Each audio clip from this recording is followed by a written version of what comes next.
Hi, you may or may not know this, but I made a red honey macro for Beeswarm Simulator. Before you ask, it's not Atlas and neither is it bannable. It uses the same screen checks that Natural Revolution would use, just like looking at the pixels on here, and it only uses that. In this video, I'll be explaining why I think you should try the Zenith Macro and how to use it. So I've been working on this macro for a long time, and it's pretty good. I made around 9 quadrillion in total with it, averaging around 5 trillion an hour with no mats and 10 trillion an hour with them. I haven't pushed it to its honey limit yet, but I've tested it to sustainable honey making a lot. In addition to running it on my main, I've been running it on my alts too, so it works perfectly fine for a blue hive or an alt. However, it still could actually be worse than the Revolution's red macro option, so I'll make a separate video at some point comparing the two. I started this macro a while ago, and one main reason was actually because I was terrible at boosting. I always made less than people expected per boost for my high level on alts, which made me want to just automate the process. On my last honey day, I made 22 quadrillion, which sounds good on paper, until you realize I did 30 boosts that honey day, and I had about the same hive level as I have now. And that brings me to another thing. I would really love if you helped support this project through watching this video, joining my Discord server, trying out the free version of the macro, or especially buying the paid version. I'm going to college pretty soon, and I'll probably have to get a job, which would mean I would lose a lot of the time I could spend improving the macro. So please, use some of the links in the description to help support the macro. So, anyways, I should explain how to use the macro itself now. First off is the general stuff you gotta know to run it in the first place. Once you download the macro file, you gotta extract the files from it so they can run. On my PC, I put all the files into the public folder so any of my accounts can run them, but it should be really fine anywhere on your computer. As soon as the macro folder is set up, you can double click the .exe file to run it. And yes, you gotta accept the pop-ups. One thing it might ask is permission to access public and private networks, which are needed for it to run in AltSync and tell the other macros where to go.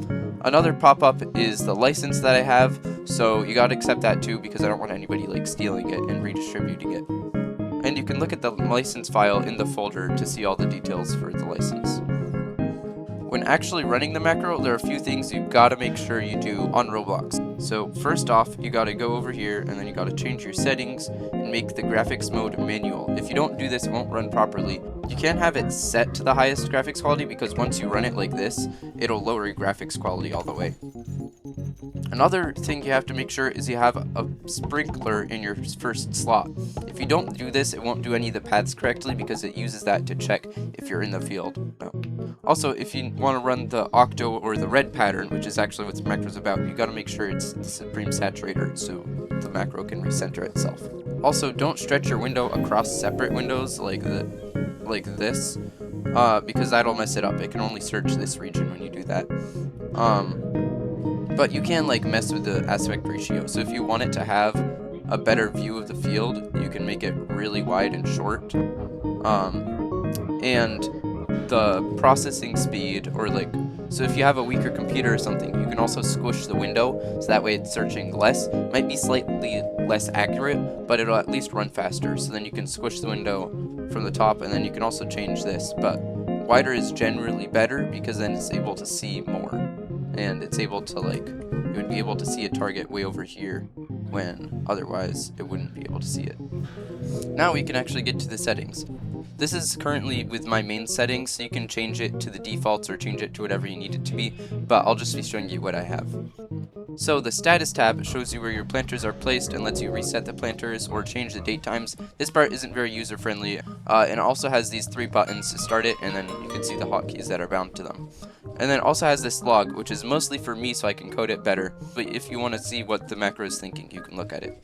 So next is the gather tab. So you choose the pattern, and the target sense pattern is the one that's going to make the red the most honey. You can do octo, which just makes it go in an octagon around the sprinkler, and then pine octo, which is a pattern for the pine tree forest that'll like do circles in the corner. All of the camera alignment and sprinkler placement is automatic currently. I'll add settings for some of that later so you can make your custom stuff, but right now it's all set up so you select this and it's going to put you in the corner properly for the pine tree forest. And then this one will run in the correct orientation in the strawberry field, pepper patch, and rose field and stuff. And then you can choose the field here, and then you have the duration and capacity like normal.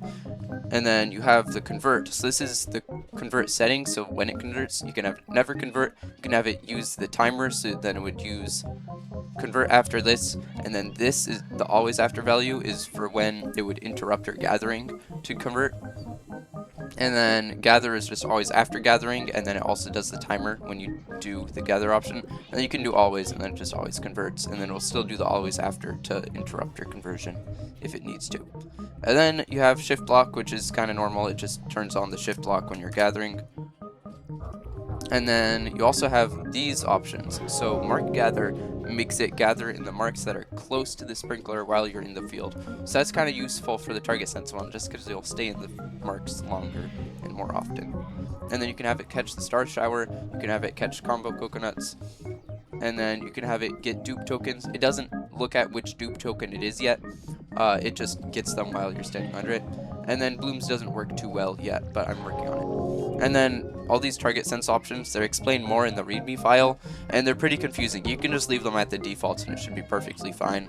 But if you really want to get into the nitty gritty, you can look at the readme file and figure out what they mean. So the next tab is the boost tab.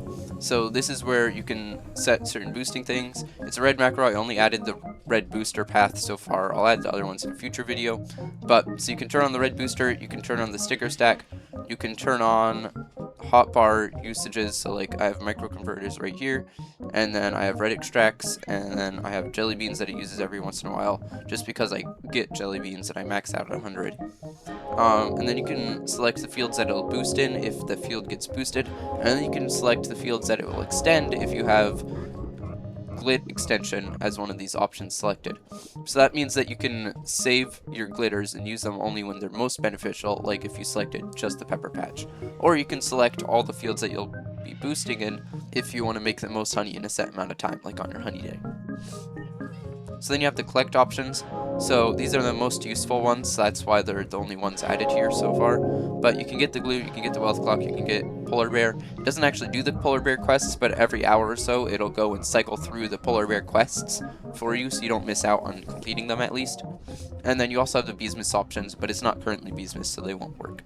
And then you have mob options. Currently it's only Mondo Chick, because that's the only one that helps you make honey. I'll add the other ones for mats in a future version again, but you can have the options. You can have it ignore it, you can have it damage the Mondo Chick for a certain amount of time, you can have it kill the Mondo Chick, or you can have it kill it and loot it. So on my main I have loot just so I don't miss out on those bitter berries. The max damage time is only for that damage option. And then the prepare time is how early it'll go to the field. 20 seconds works for me, but a way to test it is reset your character, then hop in the red cannon and go to the mountaintop field and count how long it takes until your bees get to the mountaintop field, and that's the time you want to put here so that your bees get to the field when the Mondo Chick spawns. So next up is the planters tab, and you have regular planter options for just getting nectar, and then you have the loud planters and then the loud fields. So I don't have any of the fields that I gather in selected here, so I have max visibility. But yeah, you can see, so you have the min harvest time, and then you have the max harvest time, and then you can also just force it to fully grow and it'll ignore the max harvest time. And then you can have the min nectars, so this is what threshold will fill up your nectar up to before moving on to the next nectar. My nectar is low because my PC shut off, so I lost a bunch. And then you have the max number of planters you're going to be using, and then the priority. So this just orders the nectars in a default order, because it doesn't matter too much once you get down to like refreshing versus invigorating. And then you also have the degradation weight, which is how much lower it'll rate the degraded fields versus the other ones. If you put it at a value of 1, then it'll get the max amount of nectar possible. If you put it at a higher value than that, then you'll get nectar slightly slower, but you'll probably get more mats because the planters will grow faster. Then we have the settings tab, which has a few just general settings here, and then it also has this option here, which I'll get into. So you have your current hive slot, your preferred hive slot, and you have your max frame rate. I run Roblox at 60 FPS, so I put 60 FPS here, but if you're running it on an alt that only runs at 30, then you can put 30 there.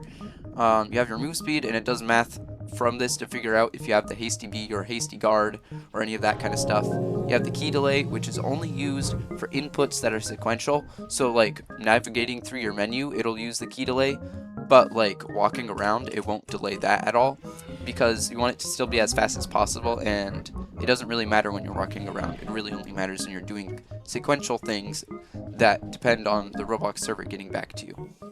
And then you have task tries. This is how many times it will try task before giving up for that task cycle and moving on to the next thing, or just gathering, just so it doesn't stick doing the same thing over and over again. And this scroll chunk, this one's kind of weird, but it's how much it moves the scroll bar when it's searching for items in here. So it's how much it moves that every time. So a value greater than this would make it skip over more of your inventory, which would mean that it goes through it faster, but it has the possibility of skipping items. So like if you have only a few items, you can increase this. If you have a ton of items and it's missing them, you can lower it. You can put in your private server link, and then you also have the role. So you can have solo and ignore everybody else, but you can have it as your main, which will mean it tells your field alts, the ones that are selected as field alts, to go to the fields when it boosts a field.